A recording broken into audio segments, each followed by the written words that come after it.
Choosing a brand name is quite a big deal. Now, whether you're trying to build a tech brand or trying to build a tailoring brand from the comfort of your home, choosing the right brand name is the first step to avoid pitfall in branding. It will interest you to know that brands, organizations, and companies pay a whole lot of money to create a memorable brand. And that is why this is a key factor you as a startup should pay attention to. So on this episode of Ask an Expert, we'll be sharing with you how to choose a brand name.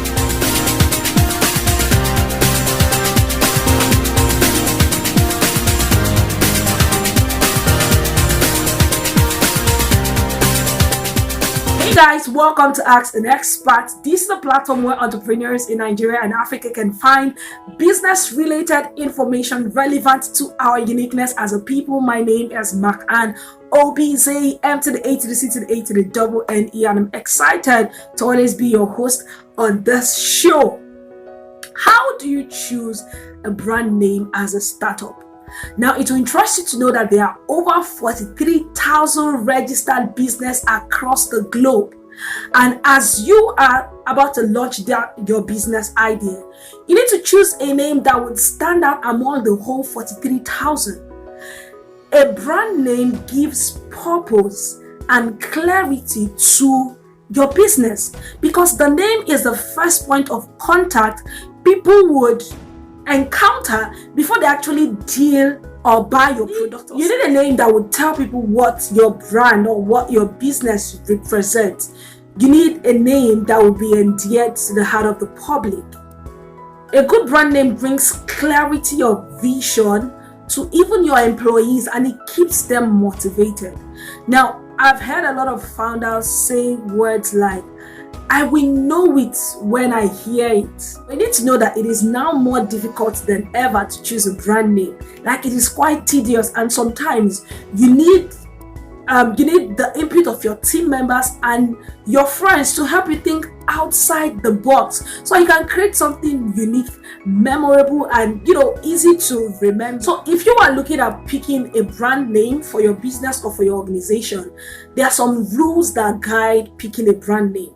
And the first rule is keep it simple, memorable, and easy to brand in logo and other merchandise. So your brand name should be something that is simple, easy to remember, and can easily be branded in your logo and every other merchandise. You don't want a name that you don't want a name that people find it difficult to remember.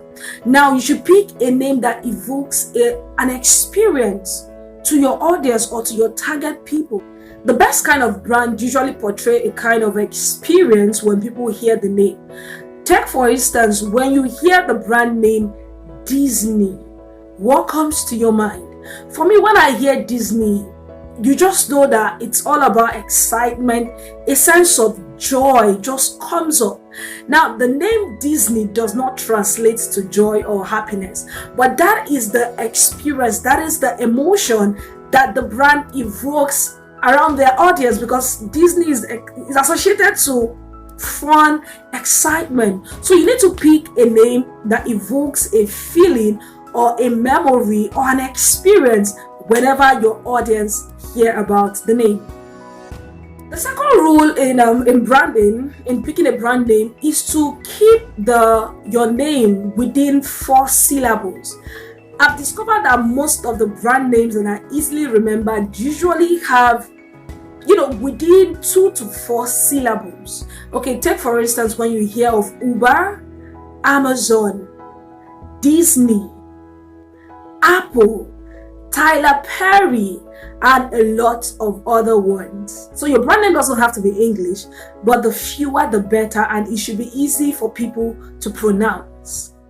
It is okay if your brand name is your own identity, if it's your personal name, because this applies to people who are authors, who are musicians, who are celebrities. Most times they have their brand name, as their name, their personal name, their first name and their last name. So it is okay if your brand name is your identity. You can ignore all those rules we've mentioned if your target audience is just your local market. But if you want to build a global brand beyond the comfort of your locality, your country, and your home, then you should think about these rules and apply them when you're thinking of a brand name for your business. So let's go straight into how you can pick, how you can choose a brand name. There are several options you can take when you're planning to choose a name for your brand. So the first option is the founder's name. You can decide to name your brand after the name of the CEO or the founder. This is quite easy because you don't have to rack your brain or to do a lot of research. All you just have to do is pick a name that suits your brand. Just like we have Aliko Dangote, Dangote Cement, Dangote Groups. So it's revolved around his name. But then there's a downside to picking your name as your brand name. Now think about when your business expands or you take on more partners. What about when you decide to sell the business and someone else who does not align with your values and your principle decide to take up the business? If the business begins to toe in another line that's not in line with your values, it can drag your name to gray area. So that's just the downside of picking the founder's name as the name of your brand. But then if that appeals to you, you can go ahead and use this option when picking the name for your brand. Now the second option is the descriptive names. These are names that give us insight and describe what your brand is all about.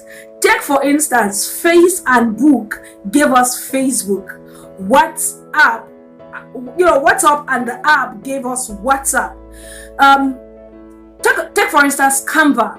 Now Canva came to be from the name Canvas. Canvas is a template for painting or for making designs, and they took away the S and it gave us Canva, which is also an app for design.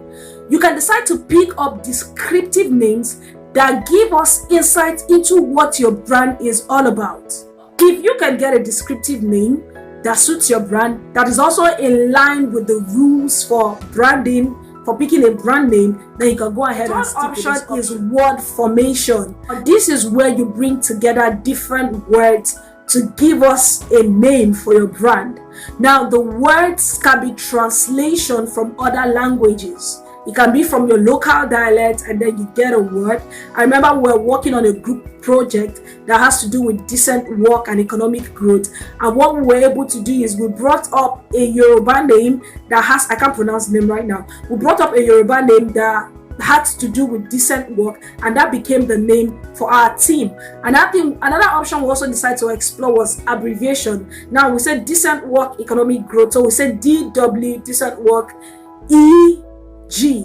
That became acronyms. We decided to bring up acronyms. So you can decide to think of acronyms and decide to use that as your name. Maybe you can say MAP, M-A-P.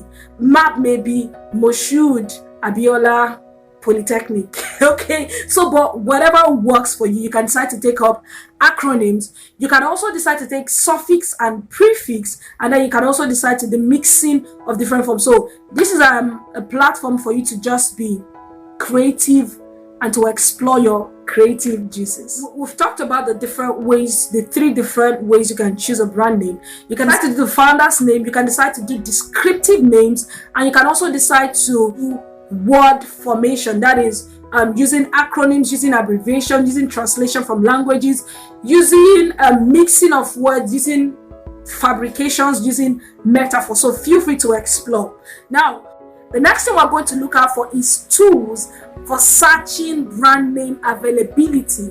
After you've decided your brand name, the next step is to search for the availability of that name to make sure that that name is available to you and someone else is not using it somewhere in other parts of the world. So how do you check the availability of your name? The first thing is just take up your phone and put it in the browser and search. Just type in the name you have chosen, type it on the browser and see what pops up. The second option is to use these tools I'm going to mention now to search for the availability of the website handle and also the social media handles for the name you have decided. So one of the tools is called Name Checker and the second one is Panabi. It's on the screen, name checker or Panabi. The third step for you to check the availability of your name is to actually check with your local business registration. Like in Nigeria, we have CAC. So go ahead and do a name availability search on Corporate Affairs Commission website. I know the first step for you to, before registering your business, is to do a name availability search. So they'll do a search, and if that name is not available, after some days they will tell you that name has been taken. So you can go ahead and use CAC website to check if your business, if the business name you've decided is available or if it has been taken. That is for those in Nigeria. But if you're outside Nigeria, please check with your local business registration unit in your country. Conclusion, I want to applaud you for the step you are taking to build a business. I know it's not easy, but you're already taking the step in the right direction, and that is why you are thinking of how do you pick up a name for your brand. So congratulations. I want you to follow Ask an Expert, follow this show, and also visit our website at www.askandexpertng.blog. We have a lot of resources to help you as a startup who is willing to scale your business. We have lots of resources that's going to help you as a startup. So go ahead, check out our website, and also if you found this video really helpful, I want you to like, drop a comment, and subscribe to our channel. Okay, see you again on the next episode of Ask an Expert. My name is Mac. Bye bye.